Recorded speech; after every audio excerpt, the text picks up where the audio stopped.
किसान आंदोलनों की ऐतिहासिक धरती शेखावटी पे आज जय किसान आंदोलन का राज्य सम्मेलन हुआ।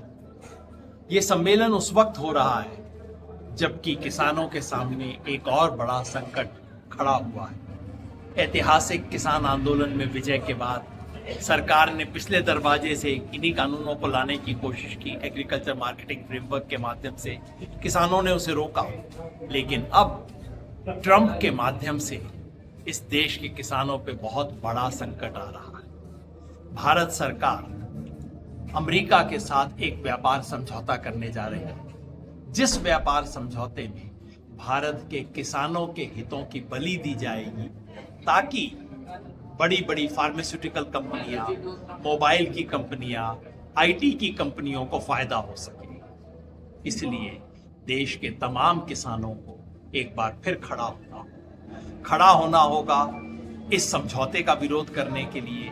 खड़ा होना होगा अपनी एमएसपी की मांग के लिए। न्यूनतम समर्थन मूल्य की मांग केवल इतनी मांग है कि सरकार खुद हर साल जो घोषणा करती है उसे लागू करे। जिसका मोदी जी ने 2011 में मांग की थी वो कानूनी दर्जा दिया जाए। आज इस देश का किसान आंदोलन एक ऐतिहासिक मोड़ पे है।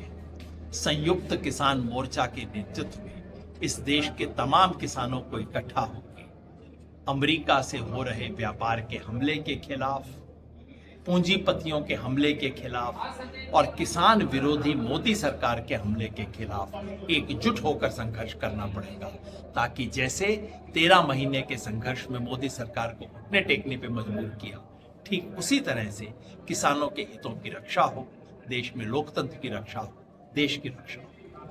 सर, किसानों को फसलों के वाजिब दाम नहीं मिलते हैं, वंचित रहते हैं। पिछले 60 साल से भारत सरकार कहती है कि न्यूनतम समर्थन मूल्य की घोषणा हमने कर दी, लेकिन उस घोषणा का क्या मतलब?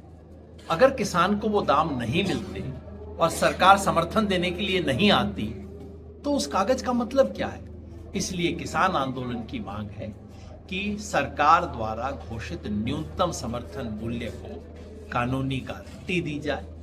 न्यूनतम समर्थन मूल्य की घोषणा आज के रेट पे ना हो, जो वाजिब रेट है C2 + 50%, पूर्ण लागत का 1.5 गुना न्यूनतम समर्थन मूल्य की घोषणा हो और वो मिले।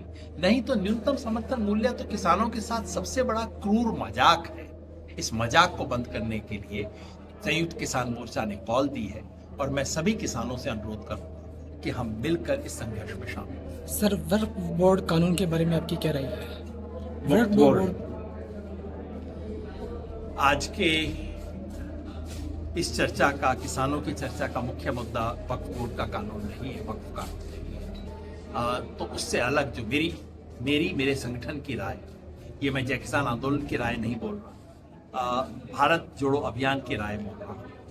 हमारी स्पष्ट राय है कि जैसा कि इस देश के सुप्रीम कोर्ट ने पहली ही हियरिंग में जो सवाल पूछे, वो सवाल है जो एक कानून बनाने से पहले पूछे जाने चाहिए।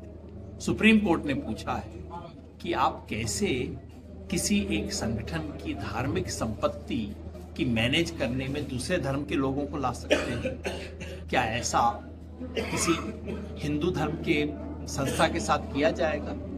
बिल्कुल वाजिब सवाल पूछा है। सुप्रीम कोर्ट ने पूछा है कि सैकड़ों सालों से चले आ रहे जो वक्फ है, जिनका कोई कागज पत्तर नहीं है, जैसे इस देश के पता हजारों लाखों मंदिरों के कोई कागज नहीं होंगे, उससे आज कागज की मांग करना, ये तो देश में अव्यवस्था और अराजकता फैलाने की स्थिति है। तो मैं समझता हूँ, मैं धन्यवाद करता हूँ कि सुप्रीम कोर्ट ने इस पर फिलहाल एक स्टे लगाया है और मैं उम्मीद करता हूँ कि या तो सरकार इस कानून का संशोधन करेगी, इन तमाम चीजों को हटाएगी, या कानून को वापस लेगी, या सुप्रीम कोर्ट इस असंवैधानिक कानून को रिजेक्ट करेगी। सर, आने वाले दिनों में राजस्थान में आपका संगठन चुनाव लड़ेगा?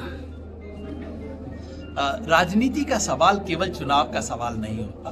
पिछले विधानसभा चुनाव में स्वराज इंडिया ने खुल के घोषणा की थी कि हम चुनाव नहीं लड़ेंगे और हम इस वक्त देश के सामने जो संकट है वो देखते हुए इंडिया गठबंधन का समर्थन करेंगे। आज भी वही हमारी घोषणा जारी है। हमारी स्पष्ट नीति है कि इस वक्त देश के सामने जो संकट है वो इतना बड़ा है कि अपने दल को समझने की बजाय देश को आगे कीजिए। देश का संकट सुलझेगा, उसके बाद में दल की बात देखी जाएगी। हम इंडिया गठबंधन को पूरी तरह से समर्थन दे रहे हैं।